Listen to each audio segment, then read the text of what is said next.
a igreja também tem a sua decisão e tomou a sua decisão de suspender o culto coletivo com a presença dos amados irmãos e fornecer para os amados que acompanham por meio das mídias sociais a oportunidade de acompanhar e de receber a ministração da palavra de Deus através das músicas e também da pregação.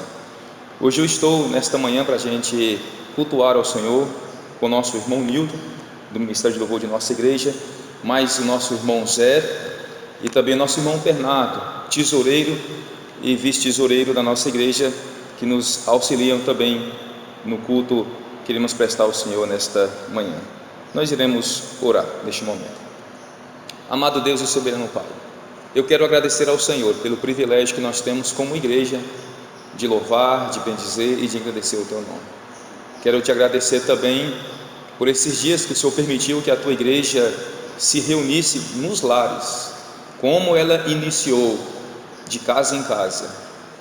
E como a Tua palavra diz que todas as coisas cooperam para o bem daqueles que amam a Deus, é a oportunidade de nós reatarmos laços fundamentais, imprescindíveis, esquecidos ao longo do tempo devido à ocupação.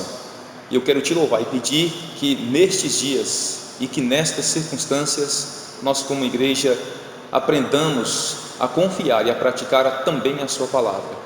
Quem sabe também não seja um momento de reavivamento de nossas vidas espirituais diante do Senhor, e que fique o testemunho de uma igreja prostrada aos Teus pés, que intercede pelos seus e pela nação.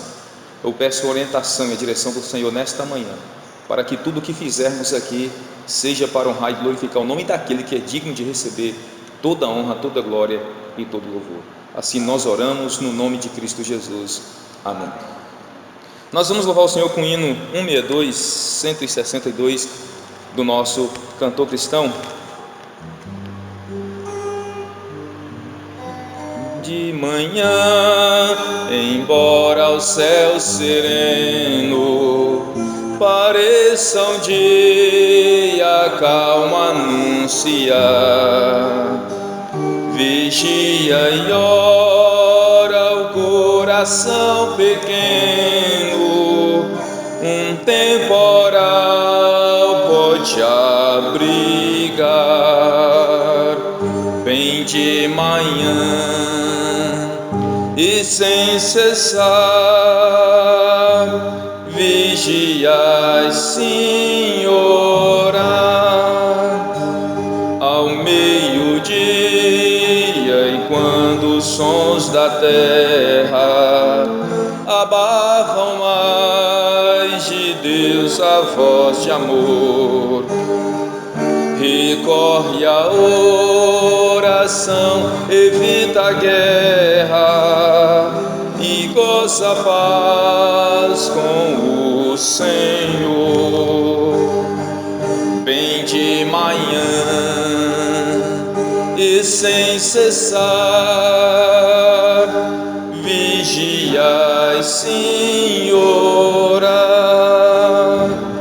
do dia ao fim, após os teus lidares, relembra as bênçãos do celeste amor e conta a Deus prazeres e pesares, deixando em suas mãos a dor.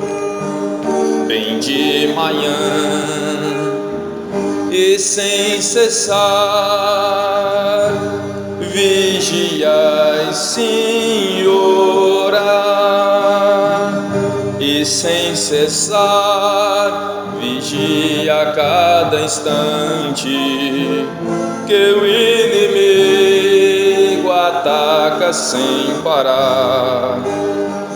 Só com Jesus em comunhão constante é que o fiel vai triunfar. Bem de manhã e sem cessar vigiai, Senhora. Neste momento eu lerei um texto da palavra de Deus, o Salmo 124, Nós sabemos que nos lares, em casa, vocês também podem nos acompanhar e conferir a leitura da palavra de Deus, se assim vocês bem entenderem. Diz assim a palavra de Deus, são apenas 8 versos do Salmo 124. Não fosse o Senhor que estivesse ao nosso lado, Israel que o diga. Não fosse o Senhor que esteve ao nosso lado quando os homens se levantaram contra nós, e nos teríamos engolido vivos quando a sua ira se acendeu contra nós. As águas nos teriam submergido e sobre a nossa alma teria passado a torrente. Águas impetuosas teriam passado sobre a nossa alma. Bendito o Senhor, que não nos deu por presa dos dentes deles. Salvou-se a nossa alma como um pássaro do laço dos passarinheiros. Quebrou-se o laço e nós nos vimos livres. Nosso socorro está em nome do Senhor, Criador do céu e da terra. Neste momento nós iremos louvar ao Senhor com mais 2 músicas. Neste momento nós iremos acompanhar a participação do nosso irmão Nilton. Amém. Eu saúdo os irmãos que estão aqui, com a paz do Amém. Senhor, e os irmãos também que estão neste momento nos assistindo aí, com a santíssima e gloriosa paz do Senhor. Amém? Amém.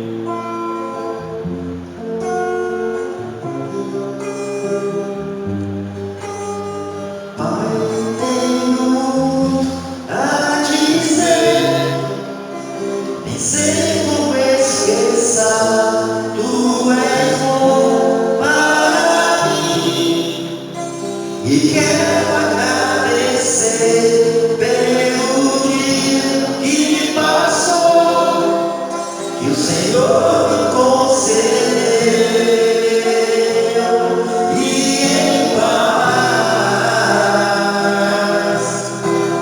Mas eu bem sei que o amor que tu tens por mim é maior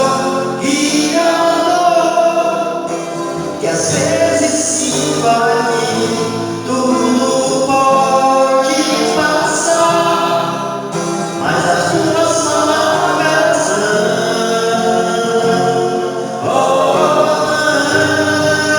eu sou fruto do teu amor, sou fruto do teu amor, esse seu amor de Pai foi quem me conquistou. Eu sou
pensar, teu modo de agir,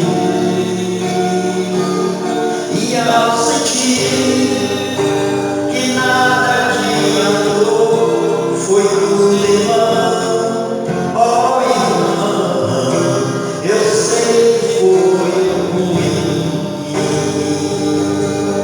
mas uma coisa eu quero te dizer: Deus te ama assim como tu és. Mesmo quando muitos dizem que não há mais solução, Deus, Senhor, estende as tuas mãos. Uma vez, outra vez, vai em frente, tente um pouco mais. Quem sabe hoje aqui, angústias não terminam e gozarás perfeita paz.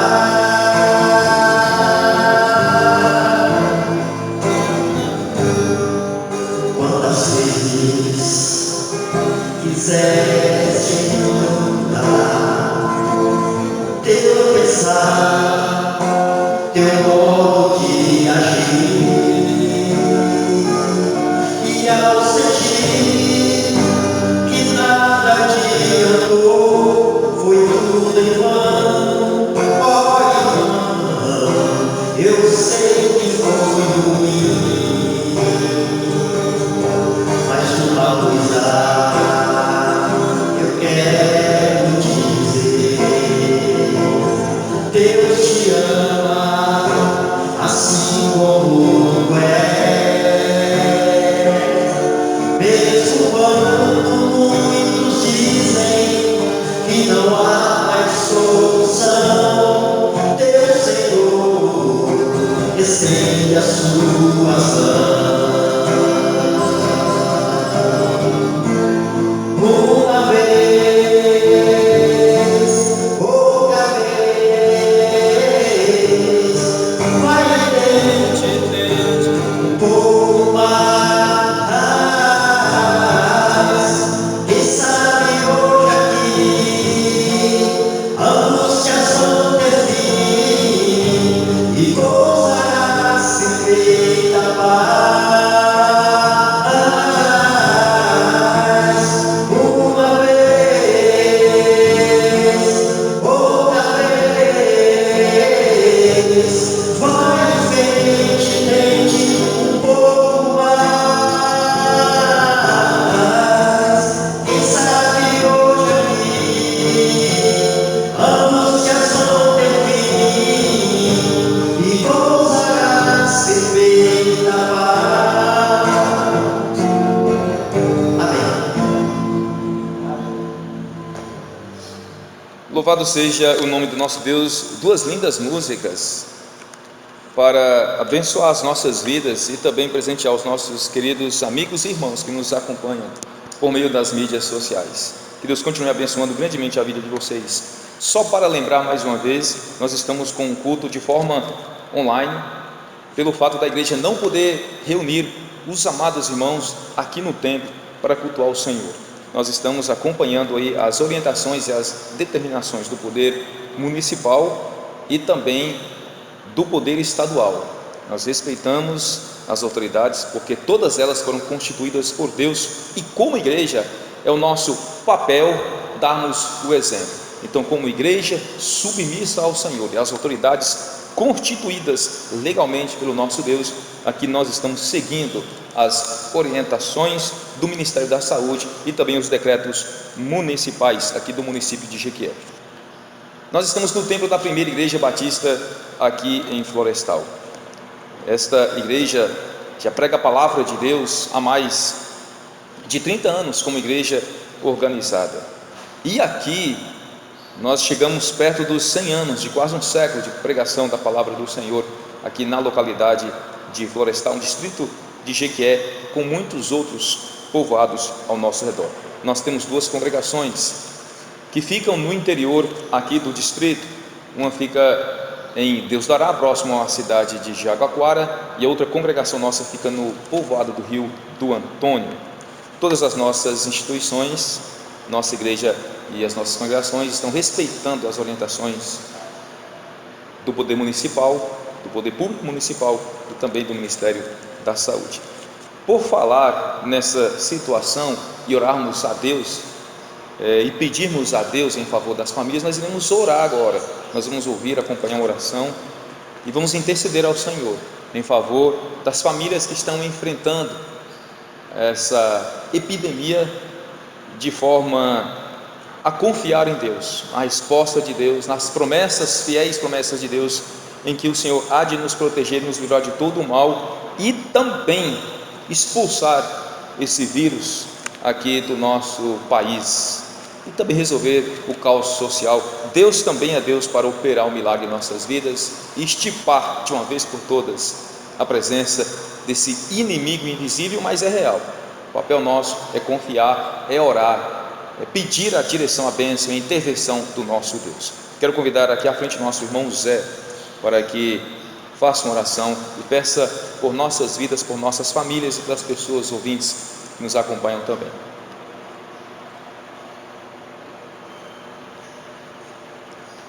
Senhor, nosso Deus, nosso Pai, nós te pedimos nesse momento, Pai amado, toda a família que está aqui na nossa igreja, para a família do irmão Nildo, irmão Bernardo, ó Deus, que o Senhor venha abençoando cada dia essa família, pela família do pastor, que o Senhor dê cada dia sabedoria ao teu servo, ele possa cuidar mais e mais desse rebanho.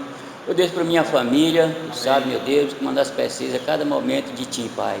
Ó Deus, por cada uma família que não está aqui, Pai amado, que o Senhor vai abençoando, Pai, ricamente, visitando nesse momento, Pai.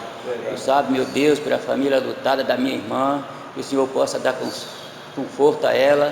Ó Deus, cada dia o Senhor vai consolando ela, Pai amado, dando entendimento da Tua palavra, sabendo, Senhor, que não é nossa vontade, mas sim a vontade de Deus. Ó Deus, tudo como Deus quer, Pai, nós não podemos fazer nada de nós mesmos, Pai, mas sim, Senhor, orientado por Ti, Pai amado. Ó Deus, vai abençoando, Senhor, todos os trabalhos, Pai, repreendendo, Pai amado, a toda a enfermidade, Pai amado, na vida de cada um, Pai amado, que o Senhor vai repreendendo também esse vídeo, Pai amado, que ele possa afastar do nosso meio, Pai amado, afastar de cada uma cidade, Pai, que nós possamos viver livre, Pai, em nome de Jesus, Pai. Ó Deus, conceda, Senhor, cada dia mais, Senhor, bênçãos e bênçãos sobre nossa vida, Pai, para que nós possamos, Pai amado, te louvar e te agradecer teu santo nome, Pai. Fica conosco, meu Deus, ajuda-nos em tudo, em nome de Jesus. Amém, Senhor. Obrigado, nosso irmão Zé. Irmão Zé trabalha no conselho fiscal da nossa igreja. Nós temos o nosso irmão Bernardo, segundo tesoureiro aqui da nossa igreja, a primeira igreja batista em Florestal. Meus queridos, meu irmão e minha irmã, meu amigo e minha amiga que nos acompanham através do seu smartphone, seu computador e pelas redes sociais que nós já estamos acostumados.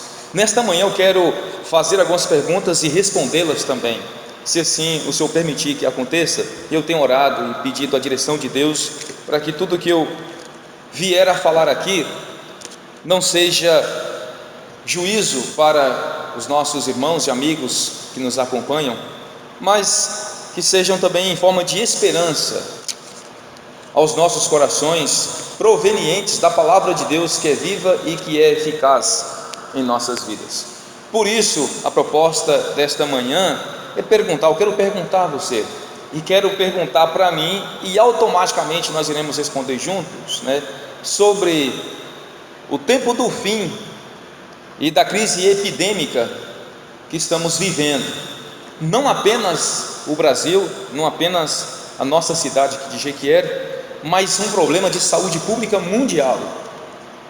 E a gente quer pensar juntos em algumas perguntas que eu acredito que, se eu estivesse em um momento e houvesse aqui à frente um palestrante, o pastor ou um teólogo, eu com certeza lhe queria fazer as 4 perguntas que eu listei para a gente poder trabalhar nesta manhã.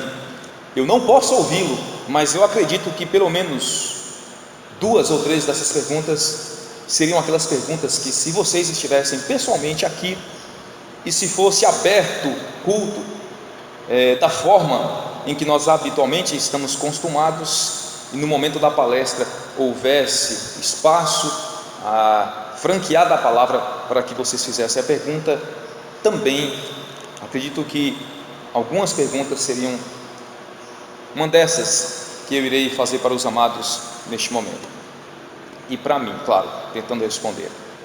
Primeiro, estamos vivendo de fato o fim?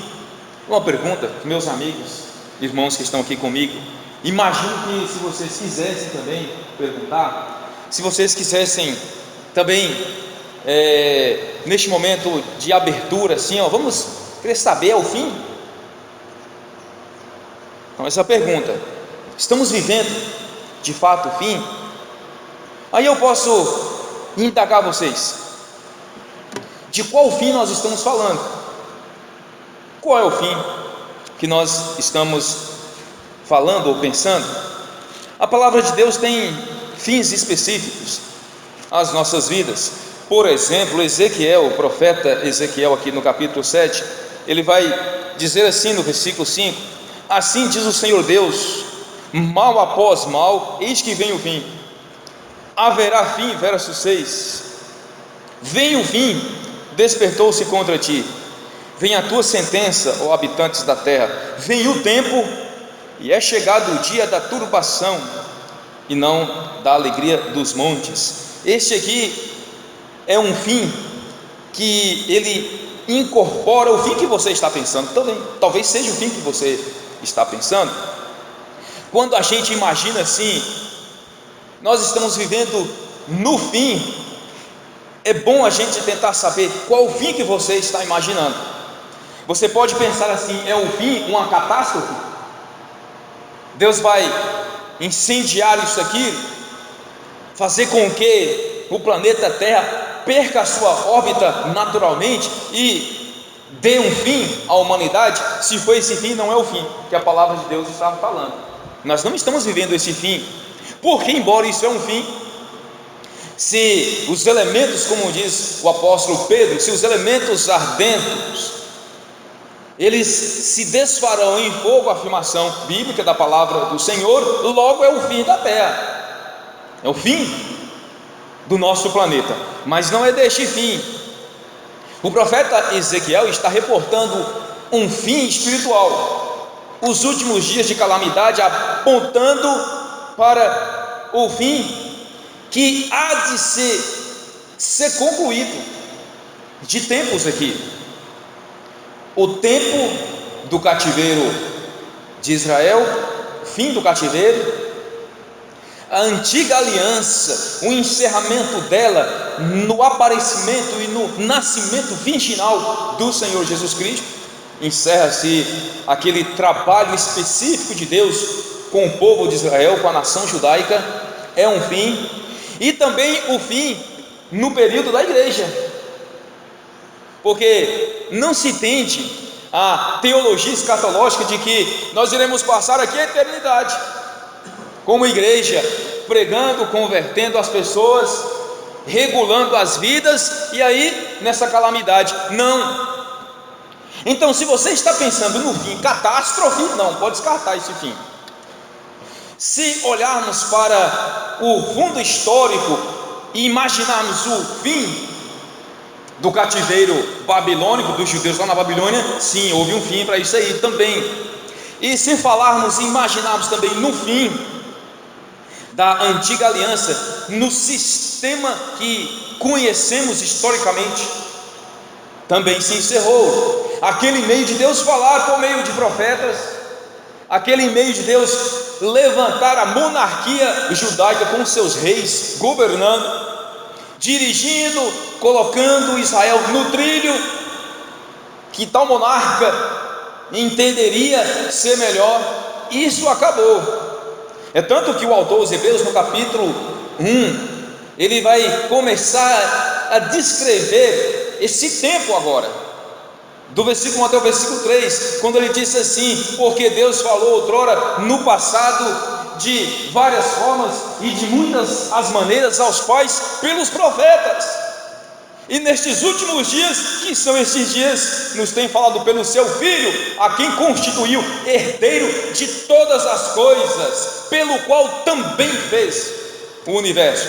Ele que é o expressor da sua glória e a expressão exata do seu ser, sustentando todas as coisas pela palavra do seu poder. Encerra-se aqui os versos de 1 a 3 de Hebreus, capítulo 1. Então a gente imagina, meus amados irmãos, você, meu irmão e minha irmã que me escuta em casa, e os irmãos que estão aqui, então a gente precisa dividir esse fim. Que fim? Porque o fim da igreja, vamos imaginar assim, do período da igreja, o arrebatamento, existem mais 7 anos de tribulação. Então não é esse fim que a gente está falando. E depois, pela perspectiva, a gente está imaginando aqui o prisma de Deus, a ótica de Deus. Enxergar aqui, meu irmão Zé, meu irmão Nito, meu irmão Bernardo, pelo prisma de Deus. Nós iremos tentar enxergar aqui esse horizonte espiritual de forma panorâmica. Essa visão teológica e escatológica mostra isso para nós. O fim do período da presença da igreja nessa terra, quando vem o arrebatamento, a tirada repentina da igreja, depois a inauguração de 7 anos, divididos em 2 tempos. O primeiro tempo de aquela falsa paz, e o segundo tempo, quando todas as tribulações, as perseguições e as guerras orquestradas pelas nações indo contra o Estado judaico. É o período de tribulação especificamente para os judeus. Então a gente imagina este fim. A gente também imagina o fim registrado em Lucas capítulo 21. Palavra de Deus no Evangelho de Lucas. Está também registrado em Mateus 24, mas Lucas ele é mais específico a nós. Ele vai usar na versão revista e atualizada. Eu estou usando a Bíblia na tradução de João Ferreira de Almeida, na versão atualizada. Ele vai chegar a dizer assim, no verso 9, nós já conhecemos de Lucas 21: quando ouvides falar de guerras e revoluções, não vos assusteis, pois é necessário que essas coisas aconteçam, mas não será o fim. A palavra de Deus está dizendo assim no versículo 9: o fim não será logo, não imagine isso não. Ele vai dizer assim, dando a receita: levantar-se a nação contra a nação e o reino contra o rei. É o que nós estamos vendo. Não é algo exclusivamente dessa época, dessa era. Não é exclusivamente uma problemática do século 20. Não é a problemática do final do século 20. A gente imagina as 2 primeiras guerras. Primeira Guerra Mundial, que vai de 1914 até 1920. Nós não estamos imaginando a Segunda Guerra Mundial, que tem o seu desfecho em 1945. A gente está imaginando não uma problemática do final do século 21 e nem uma problemática do final do século 20 e nem uma problemática do início do século 21. Esse problema de guerra não é um problema de agora. Mas olhando pela perspectiva bíblica do apóstolo Paulo, o homem responsável para doutrinar a igreja, as cartas paulinas, os ensinamentos do apóstolo Paulo também expressou e também tratou das questões de escatologia, a doutrina das últimas coisas, dos últimos acontecimentos. E quando ele prega, quando ele está falando, dando a sua ênfase à igreja lá na cidade de Tessalônica, ele escreveu 2 cartas. Imagina-se também, meus irmãos, pela essa ótica bíblica, 2 períodos, onde o primeiro período, que se inicia na primeira carta de Paulo aos Tessalonicenses, ele vai parafrasear, ratificar e fortalecer os ensinamentos do Senhor Jesus Cristo 10, 15 anos antes do apóstolo Paulo. E Jesus chega a dizer assim, no versículo 11 do capítulo 21, quando ele reuniu os discípulos no Monte das Oliveiras, o Sermão da Montanha, ele vai dizer assim: haverá grandes terremotos, epidemias e fome em vários lugares, coisas espantosas e grandes sinais dos céus. Antes, porém, de todas essas coisas, lançarão mão de vós e vos perseguirão, entregando-vos às sinagogas e aos cárceres, levando-vos à presença de reis e governadores por causa do meu nome. E aí a gente imagina Lucas falando no linguajar do mundo moderno, do mundo pós-moderno. Ele vai usar a palavra epidemia por vários lugares, epidemia. E nós tivemos essa epidemia em 1720, tivemos epidemia em 1820, tivemos epidemia em 1920 e temos uma grave epidemia em 2020. O mundo conheceu a gripe espanhola, a peste negra. O mundo conheceu a gripe suína, os problemas da influenza. O mundo conheceu o ebola. O mundo está conhecendo agora o coronavírus. E uma epidemia atrás da outra, porque o apóstolo Paulo está contextualizando. Quando ele vem enfrentar, argumentar e ratificar os ensinamentos do Senhor Jesus Cristo em Lucas, ele está parafraseando seus últimos dias. E lá se vão 2000 anos, mas esses 2000 anos, a inauguração da igreja é o advento do arrebatamento, à volta do Senhor Jesus Cristo. Então, olhando pela perspectiva bíblica e se indagando qual fim nós estamos falando, nós já descrevemos para os amados que nos assistem a problemática dos fins. Existem períodos que têm que ser concluídos. Deus concluiu o seu ministério com os hebreus, parou e postergou, está na frente. Deus concluiu o período do fim do cativeiro, e Deus tem um fim, um período para a presença da igreja aqui. Não é o fim do mundo. Então vocês não estão vivendo o fim do mundo. O fim do mundo ainda vai demorar 1000 anos, depois dos 7 anos de tribulação. Então, neste fim que nós estamos tratando, não vai haver aqui um choque. Não é para haver aqui um choque de algum asteroide, de cometa, ou até mesmo de satélites perdidos no espaço, com potencialmente capaz de destruir uma parte da Terra. Nós não estamos falando isso. Pode até ocorrer a queda de um satélite e destruir uma cidade, um povoado, pode até ocorrer. Agora não haverá choque, não é esse choque. Nós não estamos falando desse fim. Não é um vírus potencialmente com a capacidade de dizimar a raça humana. Nós não estamos falando disso. Não é isso que nós estamos tratando. Mas a gente imagina um fim encerrando as atividades da igreja aqui. Imagina esse fim, porque o apóstolo Paulo mostra essa divisão de fim. Ele vai dizer assim no versículo 15 do capítulo 4 de 1 Tessalonicenses: ora, ainda vos declaramos por palavra do Senhor isto, nós os vivos, os que ficarmos aqui, seremos arrebatados, juntamente com quem? Juntamente com os mortos. Nós seremos arrebatados. Porque de modo algum nós iremos preceder a igreja que está rolada nos céus, a igreja que já morreu. Então ela será ressuscitada. E depois a palavra de Deus chega a dizer assim: o Senhor mesmo, dada a sua palavra de ordem, ouvida a voz do arcanjo, ressoada a trombeta de Deus, descerá dos céus, e os mortos em Cristo ressuscitarão primeiro. Depois nós, os vivos, os que ficarmos aqui, seremos arrebatados juntamente com eles para o encontro do Senhor nos ares. Consolai-vos, pois, uns aos outros com essas palavras. Então, consolo para os nossos irmãos, para a minha vida, para a nossa vida, é que não está tratando de fim. Acabou o mundo. Não é esse o fim. Mas aponta para a volta de Jesus? Amém. Aponta para o fim do período da igreja? Amém.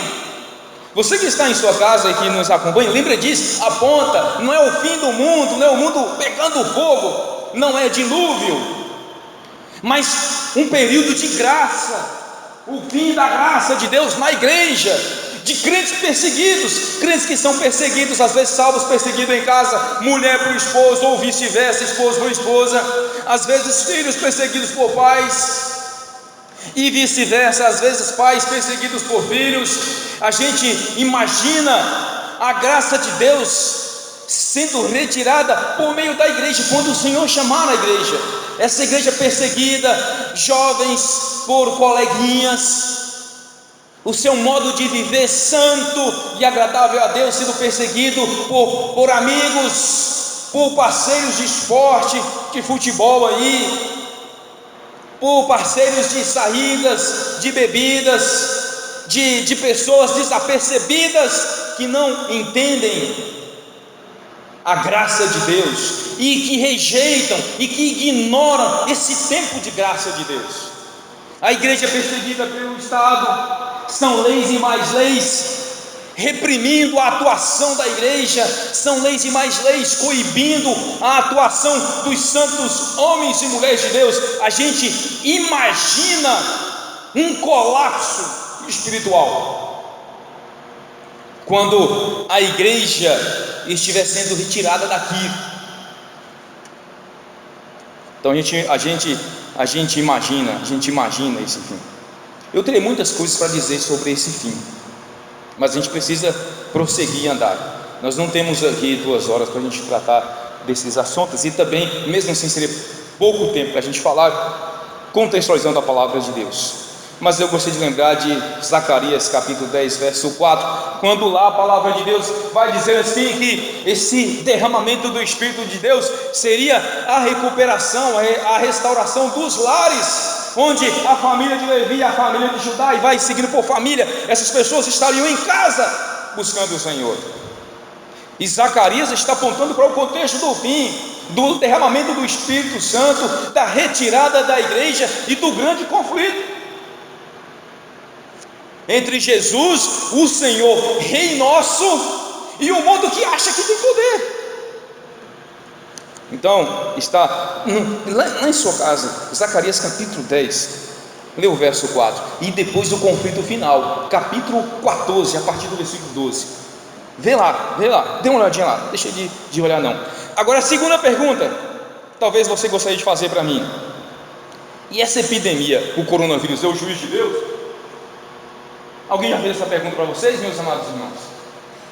Não? Mas vocês já fizeram para vocês, já não? Eu faço para mim. Presta atenção. Muita gente está perguntando isso. Muitas pessoas estão perguntando: mas esse coronavírus é juiz de Deus? Vamos lá. Em dados momentos, sim, é o juiz de Deus. 2 Timóteo, se você puder me acompanhar em casa, você abrisse, capítulo 3 de 2 Timóteo.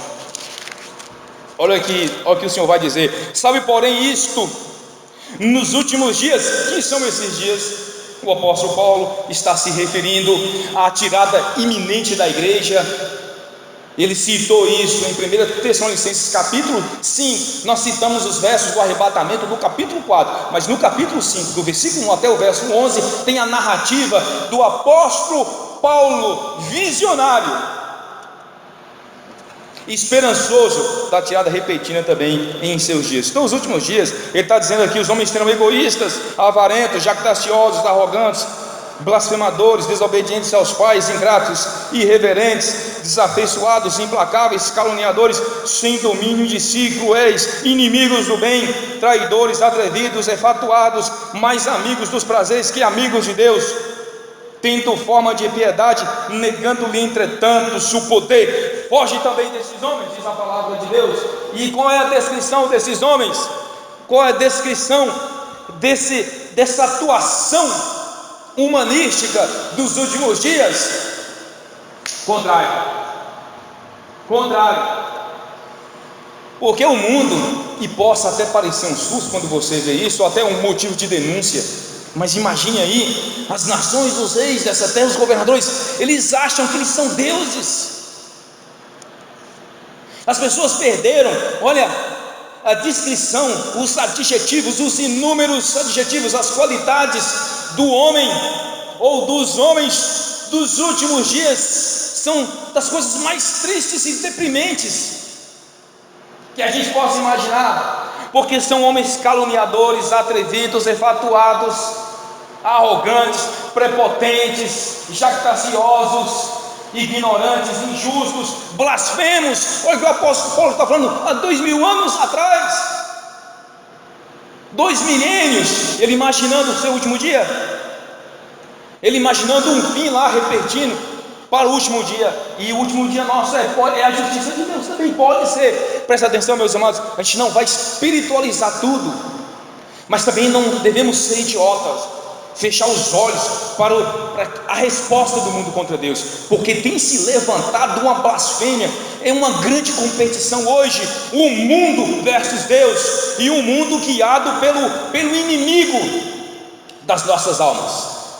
A voz de que as nações sentam para ouvir é a voz de Satanás, são as trevas. E essas trevas, elas disfarçadas no meio das autoridades, e são pessoas que sentam para legislar, são pessoas que têm o poder, homens e mulheres que têm o poder de criar regras, de institucionalizar, são pessoas que têm o poder de transformar, de inverter, são pessoas revestidas da capacidade de direcionar o planeta. E como a gente percebe que as principais instituições, os tribunais, os congressos, a legislação deste planeta caminha contra Deus, caminha contra Deus. É para desconstruir a família, é para tirar a liberdade da pessoa adorar e buscar o Senhor, é para desconstruir os ensinamentos mais fundamentais, transformando algo presente de hoje em coisas passadas, retrógradas, e por aí vai. Uma competição onde desmancha o que é bom e edifica o que é mal, uma desconstrução em legaliza o que é mal e condena, criminaliza o que é bom, uma inversão. O mundo, os homens acham que podem demais, e podem mesmo, mas não esqueçam eles, doutores, não esqueçam eles, meu amigo e minha amiga, meu irmão e minha irmã, o homem não pode nada. Isaías capítulo 40, o Senhor vai olhar para a terra e vai olhar as nações e vão considerá-las como nada diante do poder de Deus, nada. Mas os homens se enganam e querem perverter, e estão pervertendo. Como o nome de Jesus tem sido blasfemado nos últimos dias? Vou falar a nível de Brasil. Quantos homens não tem blasfemado o nome de Deus aqui?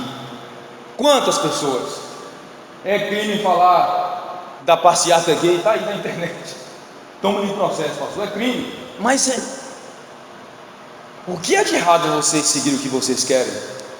O que há de errado em vocês trafegarem nas ruas?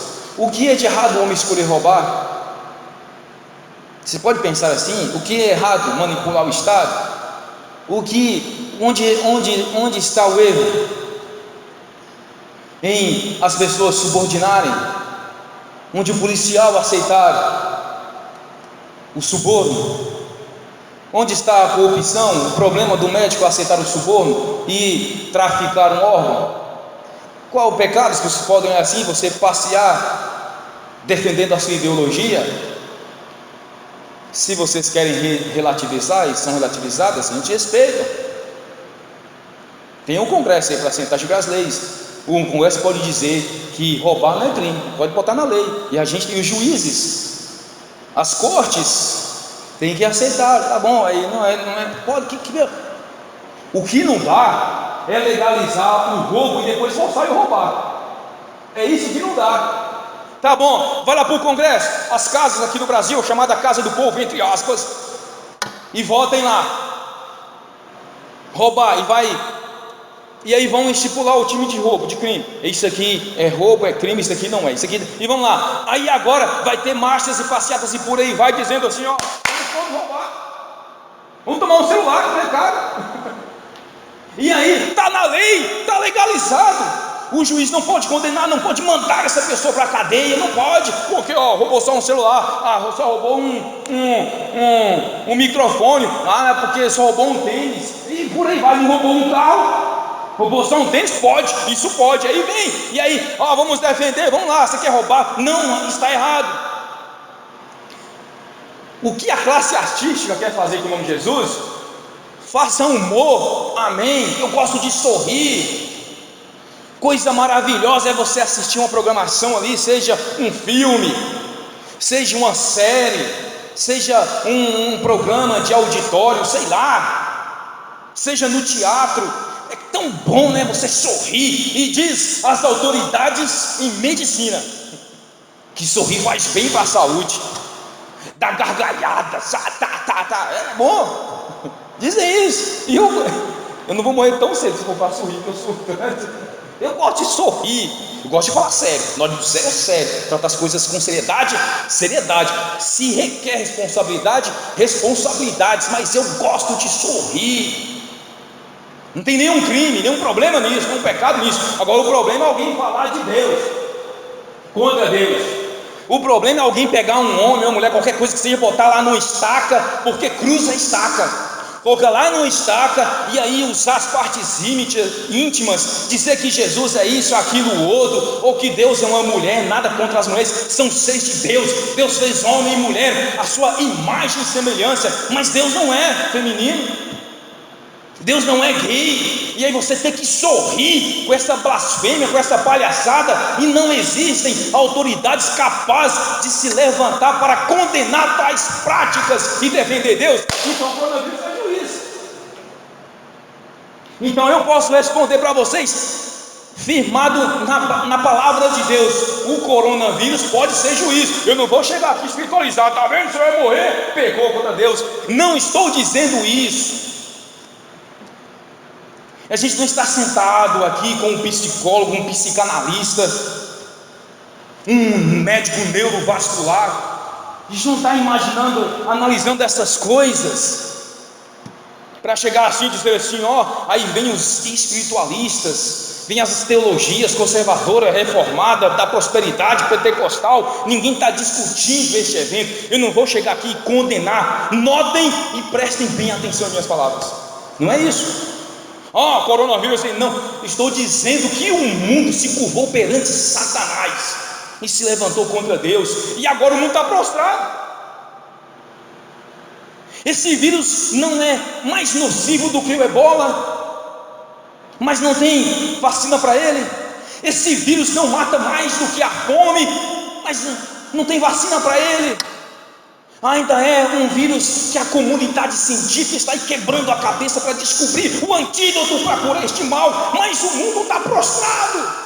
Empresas paradas, presidentes, primeiro-ministros, monarquia, todo mundo parado, preocupado, porque o vírus saiu da periferia para atravessar as classes sociais. É um vírus que não está mais só nas cidades desassistidas, sem saneamento básico, sem limpeza, sem coleta, sem água limpa, tratada. Não, esse vírus está nos grandes apartamentos. Um apartamento de 30 mil reais está no apartamento de 2 milhões de reais. Está na casa dos artistas lá em Los Angeles, lá em Hollywood, está nos Estados Unidos. Esse vírus está presente em todas as casas, atravessou todos os limites, e agora o mundo está prostrado, porque tanto o pobre como o rico pode morrer. Agora pode. Senadores pegaram. O príncipe Charles, o número 1 na linhagem monárquica, o filho da rainha Elizabeth, foi tratado. Eu estou falando lá da Inglaterra, lá da família real. Ele está com coronavírus. Ele está, quer dizer, está tratando, se recuperou. Ministros do nosso governo, artistas, olha os artistas aí, todos os artistas.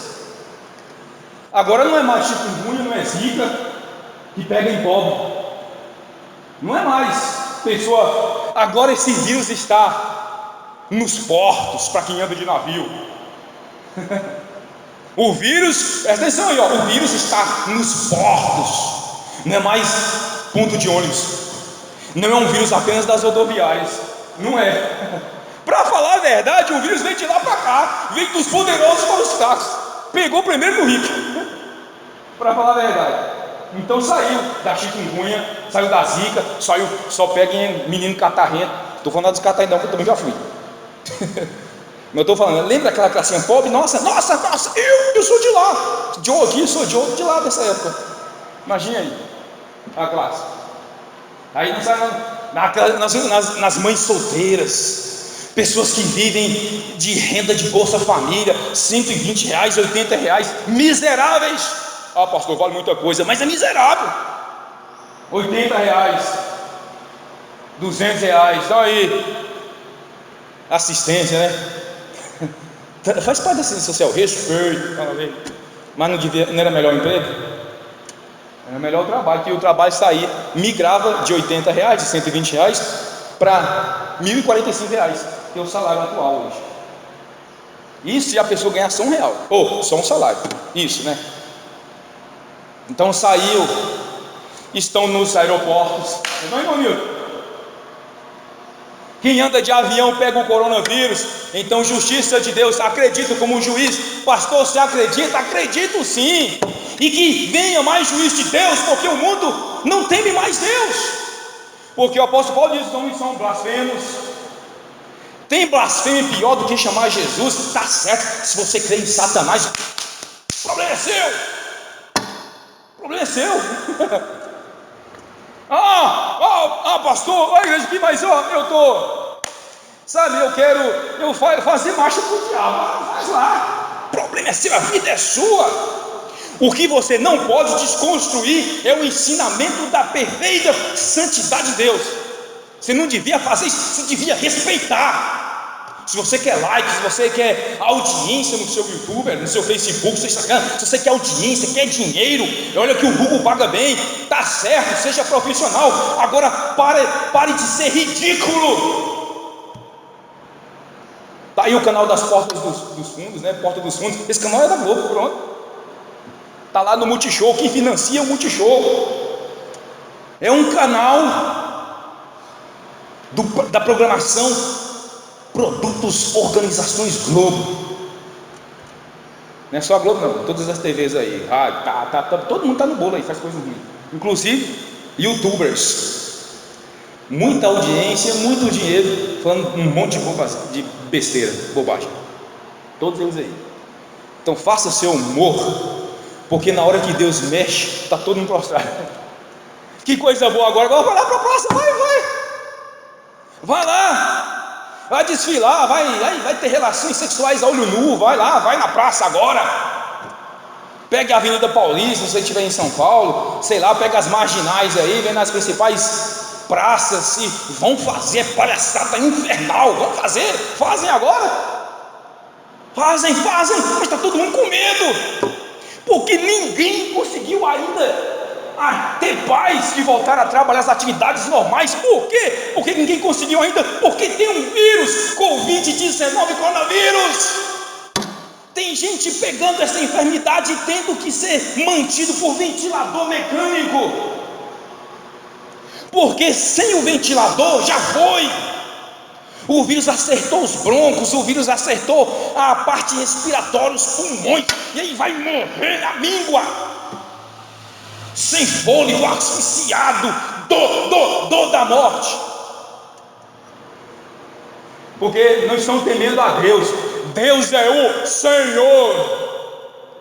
Deus é o Senhor.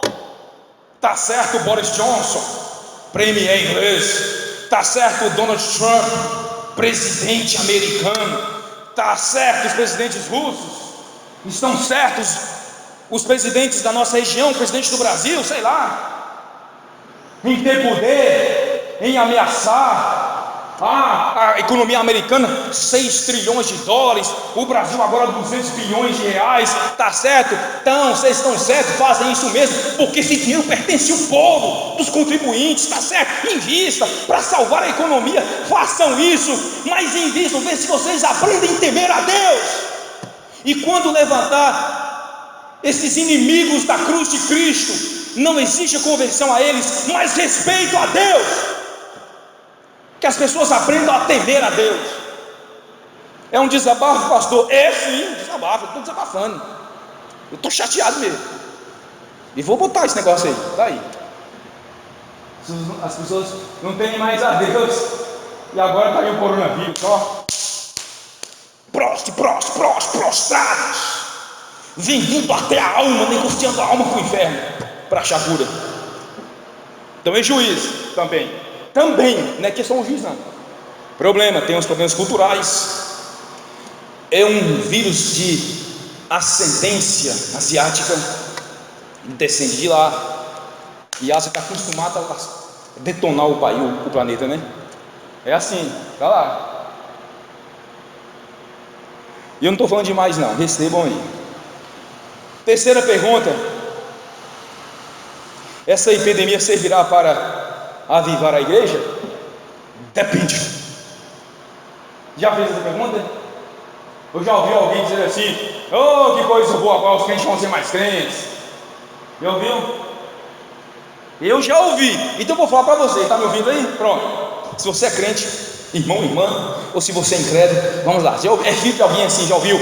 Olha, essa epidemia, esse momento agora de quarentena servirá para avivar a igreja dos crentes. Não sei não. Pastor, você é incrédulo? Não, eu não sei não. Porque a palavra de Deus diz que o Deus deste século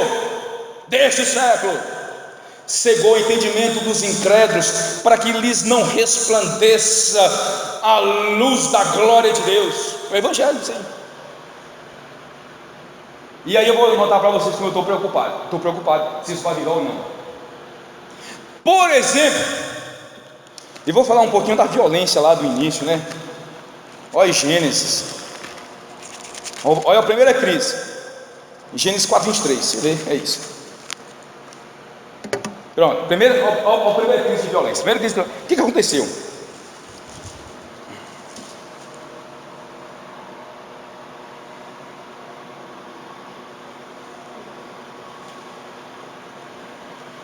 Olha, Zilá, versículo 22, por sua vez deu à luz a Tubal-Caim, artífice, perito de todo instrumento cortante, de bronze e de ferro. A irmã de Tubal-Caim foi Naamá, e disse Lameque às suas esposas, Alda e Zilá: ouve-me, vós filhas de Lameque, escutai o que passo a dizer-vos. Matei um homem porque ele me feriu, e um rapaz porque ele me pisou. Pronto. Está pegando aí a herança, está pegando aí a descendência, está no começo de tudo aí. Nós temos aí a família de Caim. Olha a primeira crise. O cara artífice em todo o instrumento importante, espada, facas, lança, essas coisas aí. Aí veio Lameque e falou assim: ó, tá vendo? Não tem medo de mim não, não povo não. Por quê? Porque eu matei um homem porque ele me feriu. Ninguém sabe o que esse cara fez. Se deu um tapa no rosto, ele fez, sei lá, feriu. Ele matou. E depois ele matou só porque pisou nele. Olha a primeira crise. Sabe o que aconteceu? No capítulo 6, Deus veio, não gosta disso não. Deus é Deus. No capítulo 6 você tem, ó, como se multiplicando os homens na terra, lhes nasceram filhos, por aí vai, aqui negócio dos filhos de Deus, e por aí vai. Versículo 5, viu o Senhor que a maldade do homem se havia multiplicado na terra, e que era continuamente mal todo o desígnio do seu coração. Então Deus arrependeu de fazer o homem. E sabe o que aconteceu? Versículo 11, a terra estava corrompida à vista de Deus, e cheia de violência. Olha, e sabe o que aconteceu? A arca. Aconteceu a arca.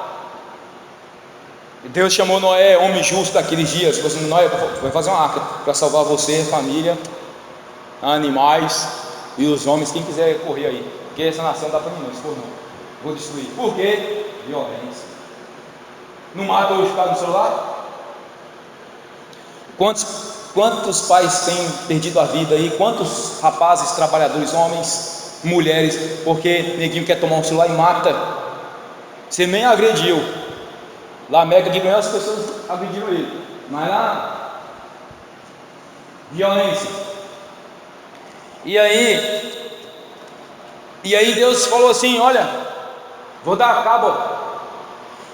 E aí Noé acreditou e foi preparar a arca. E durou um século fazendo essas coisas e pregando. E sabe o que aconteceu? Nada. O povo não se arrependeu. Aí só salvou Noé e mais 7 pessoas. Pronto. Nada.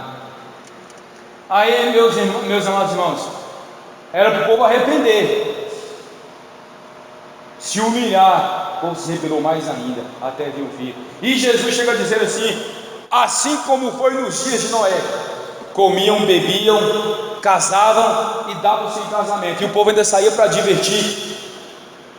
E veio chuva e ninguém percebeu. Assim será na vida do Filho do Homem. As pessoas estavam desapercebidas. Então, meus amados, eu tenho desconfiança sobre a posição da igreja. Eu tenho desconfiança sobre a posição dos crentes. Eu tenho desconfiança disso. Eu não vou sair daqui jogando profetada à toa, não. A igreja vai avivar, não sei o que lá, porque é contrário à profecia bíblica. Nós não estamos falando de profecia, não é profecia? Profecia? Então, atenção, a profecia, e a profecia de Deus é esta. Assim como o relâmpago se mostra no Oriente e dissipa no Ocidente, assim será a vida do Filho do Homem. Não, eu tenho desconfiança se isso vai avivar a igreja. E sabem mais, o Senhor desceu à casa de Abraão e falou assim: sabe o seu sobrinho Ló? E o apóstolo Pedro chega a dizer assim: Ló vivia, o justo Ló vivia afligido pelas abominações que aqueles sodomitas cometiam. E aí Deus desceu lá e falou assim: vou queimar aquela cidade. Era para todo mundo se arrepender, para todo mundo se arrepender. Os anjos foram na casa de Ló e cegou aqueles homens, e aqueles homens cegos ainda queriam abusar, estrupar, usar os anjos. Olha a cegueira infernal. A Bíblia não fala com isso, a Bíblia fala que lá o anjo cegou aqueles homens, e eles cegos tentavam ficar na tenda de Ló para possuir os homens. E na saída, meus amados, a mulher, a esposa de Ló ainda ficou. Então está difícil ainda em avivamento. Tem um problema se isso vai avivar a igreja. O Senhor Jesus Cristo sentou com os discípulos, e o discípulo falou para Jesus: olha Senhor Jesus, assim se refere aos últimos dias, que Elias viria. E o Senhor já chegou, e onde é que está Elias? E o que Jesus falou assim? Elias já morreu. Reunido com os discípulos, ele disse isso: Elias já morreu. E eu vou dizer mais para vocês. Você sabe o que cabia ao ministério de Elias? Que ele viria, pregaria a palavra de Deus e converteria o coração dos pais aos filhos. Não é essa a promessa? Não aos filhos aos pais, não. Aos pais aos filhos. Quem são os pais? Judeus. Quem são os filhos? Os crentes da nova aliança, a igreja formada em Cristo Jesus. O que aconteceu? Houve uma negação, uma rejeição. Os judeus rejeitaram Cristo Jesus. Então não houve avivamento. Era para avivar, mas eles não avivaram. Então eu não acredito muito em avivamento. Pode, Paulo disse que o santo faz o quê? Se santifica, não? E o imundo continua a sujar-se. Essa é a profecia e a ordem bíblica, que é o imperativo, a ordem, pronto, santifica mais ainda. Crentes, servos de Deus, lavados e remidos pelo poder que há no Senhor Jesus, se santificarão. Amém? Se santificarão. E o sujo vai fazer o quê? Se sujar mais ainda. Então está complicado. Respondendo a última pergunta, encerrando: o anticristo está no mundo? Não é esse não? Eu queria saber disso. Esses dias eu conversando com um pastor que falou isso. Pastor, é possível? Depende. Depende de como você enxerga o anticristo. Por exemplo, João capítulo 2, nós vamos lá para João, e aí João vai dizer assim, vamos lá João, abre João,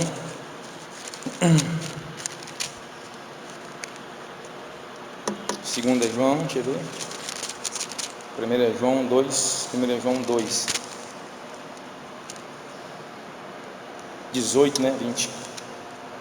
Filhinhos, já é a última hora, e como ouvistes que vem o anticristo, está vendo? Você pode me escutar e pode conferir. Ó, filhinhos, já é a última hora, e como ouvistes que vem o anticristo, também agora muitos anticristos têm surgido, pelo que conhecemos que é a última hora. João escrevendo isso. Então o anticristo há de vir é um tempo, mas por este ensinamento, por essas circunstâncias, muitos anticristos têm surgido. Então tem um anticristo aqui, pastor? Está. Os anticristos, quem são estes? Quem são estes? Falsos profetas, caluniadores, blasfemadores, ex-crentes. Mas pastor, ex-crentes são falsos profetas, porque a palavra de Deus vai chegar a dizer assim: eles saíram do meio de nós, verso 19, eles saíram do meio de nós. Eles quem? E quem pode sair do meio de nós? Um crente disfarçado de crente, um crente disfarçado que teme a Deus, um filho da perdição, um filho das trevas. Então, estão aqui os anticristos? Não, aqui na nossa casa não, amém. Aqui não, na igreja não, tem não. Mas aqui no mundo, os anticristos. O anticristo não é aquele que vai montar no cavalo branco, não é só aquele não. Sair trazendo fome, pá. Os anticristos são os perseguidores de Jesus. Crente que não se arrepende, ele vai falar mal da igreja, é perseguidor de Cristo. Então, preste atenção no coronavírus. Crente que não se arrepende e ainda sai falando mal da igreja, e ainda sai condenando crentes, são anticristos. Eles são anticristos. Agora a gente pode definir o anticristo, a besta. Mas a besta não é, a palavra de Deus lá em Apocalipse 13, já estou pertinho aqui de Apocalipse, estou terminando, meus irmãos. A besta que emerge do mar, a palavra de Deus vai falar disso. O anticristo, a besta que emerge do mar. Do versículo 1 até o verso 10, do verso 11 até o verso 18, o falso profeta, a besta que emerge da terra. Olha, todas as duas matérias falou da terra, das nações. O mar, as nações; a terra, as nações. Só mudam a missão deles. A missão do primeiro anticristo é governar, e a missão do segundo anticristo é religião. Só mudam a missão, mas eles saem do mesmo ambiente: terra, nações, mar, povos. Está aí.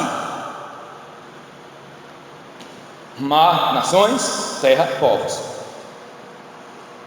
Está aí. Esse é o anticristo. Esse anticristo, ele só vai aparecer aqui. 2 Tessalonicenses. Aí o apóstolo Paulo escrevendo, ele vai dizer assim, olha: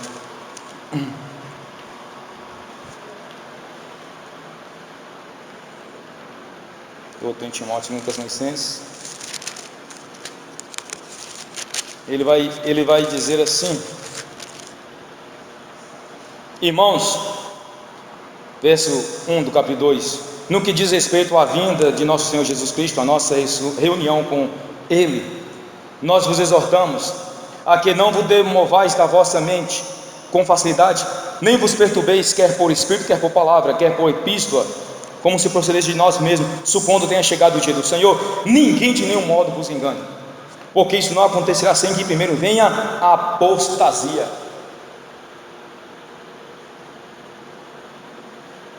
Aí tem que vir a apostasia. E ser revelado o homem da iniquidade, o filho da perdição, o qual se opõe e se levanta contra tudo que se chama Deus e objeto de culto, a ponto de assentar-se no santuário de Deus, ostentando-se como se fosse o próprio Deus. Pronto, não é o anticristo agora.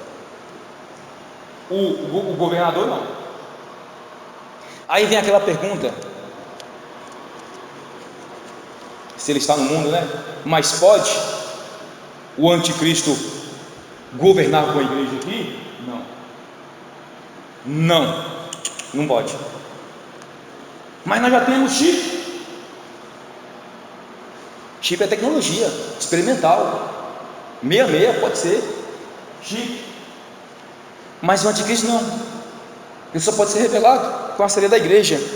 Com efeito, ao verso 7, o ministério da iniquidade aguarda somente o que seja afastado aquele que o detém. Então, de fato, será revelado o inimigo. Ele não pode governar com a igreja. Pastor, tem chip, não tem problema, pode botar o chip até nos olhos. Pode pôr o chip na cabeça, na perna, nos olhos, pode fazer, vai ter aí, cartão de crédito, onde é que quiser colocar, mas não é o anticristo, não. Ainda não. Para ele revelar, a igreja tem que sair. Tem que resolver a paz entre judeus e árabes. O Ocidente governa Jerusalém, o Oriente Médio governa Jerusalém, e os judeus também governam. As nações são representadas pelo mundo ocidental, política lá dentro, só política. Mas os árabes são representados pelo templo, a mesquita de Omar está lá. Os árabes são representados pelo templo, a mesquita de Omar, e os judeus pelo anseio de governar, de ter Jerusalém e de lá ser reconstruído. O templo de Salomão não tem nada disso pronto agora. Continua ainda judeus e árabes, as nações continuam se degladiando com Jerusalém, a política continua misturando lá, está tudo lá. Então não é o anticristo, não pode. Tem chip? Tem, mas não é o anticristo, porque para ser o anticristo já tem que sair, o templo tem que ser derrubado, a mesquita de Omar, naquele mesmo lugar construído o templo de Salomão, e Satanás, na pessoa do anticristo, desejar ir lá, depois de formar a falsa paz, assentar no santuário de Deus e dizer assim: eu sou Deus lá, e a igreja, aí os judeus, não é Deus não, e aí vem a guerra. Então não é. O anticristo já está no mundo? Depende. Tá. Os anticristos estão no mundo. Os anticristos, a besta ainda não, mas ele está perto de chegar. O palco está sendo montado. E meus irmãos, ele não está governando ainda, mas já está certinho. Ele já tem legislação, já tem genética, já tem cultura para isso, tem crise para isso, tem apostasia para isso, e o que está faltando para o arrebatamento? Está faltando para ele enganar as nações e derrubar aquele templo lá, conseguir conciliar sauditas com os judeus e os árabes devolverem o templo para Israel, para Jerusalém, queimar aquilo e construir o templo de Salomão. Isso só depois. Vamos orar? Eu não respondi todas as perguntas, tem muitas aqui para responder, porque nosso tempo não permite isso, mas nós estamos abertos às críticas e nós estamos abertos aos conflitos teológicos. Vamos orar, vamos colocar em pé. Soberano Deus e amado Pai, quero agradecer ao Senhor pelo tempo que o Senhor permitiu que passássemos aqui nesta manhã. Quero te louvar pelos irmãos que vieram nos apoiar nessa transmissão, neste culto, onde ele será oferecido para as pessoas que quiserem ter esse acesso. Pai, que ao ouvir, que eles reflitam e coloquem em seus corações a probabilidade, a oportunidade da Tua palavra germinar. Não deixem que os espinhos sufoquem, Pai, não deixem que as aves carreguem, que os pedregulhos matem a semente, mas que o Espírito Santo de Deus dê o devido crescimento, para que, se forem crentes duvidosos, confessem ao Senhor, reavivam no Senhor.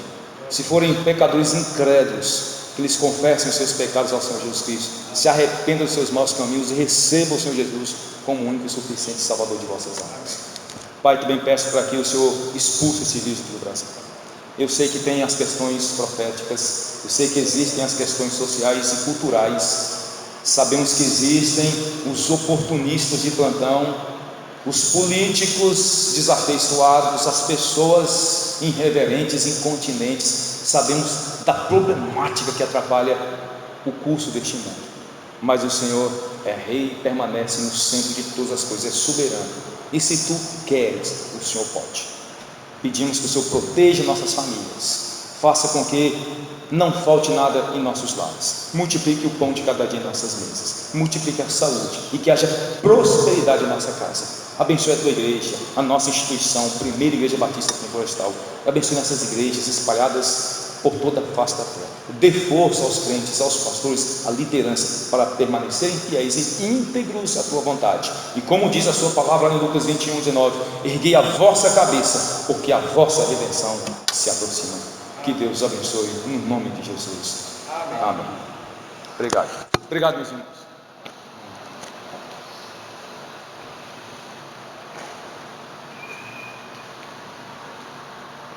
Uma hora e 17 minutos de luta.